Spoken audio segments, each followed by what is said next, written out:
Okay, so one quick thing before I move on here. I do want to mention that as I've been making shapes, if you've been paying attention at all to this, which I doubt, we've got these layers and the image is building itself here, but what we need to do is click down and you're going to see that each of these has its own path, which it considers like a sublayer. So we've got that shape on one, you can turn its eye off, you can turn this one on and off, you can, again, just like Photoshop, you can move the direction. Now this one doesn't really matter right now, but I can change its location.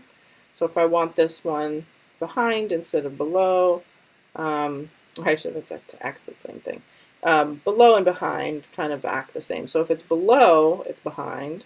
If it's above, in layers, it's actually above here as well. So anyway, you can manipulate these however you want to, many layers later.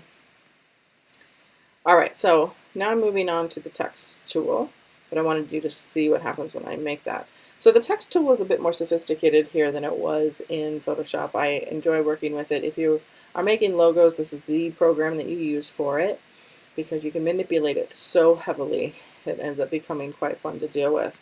Let me just move this off our page for a little bit.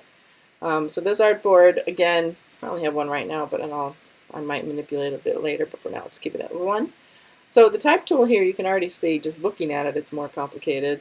But the first one will just get you to do text like normal. Now, to use the text tool,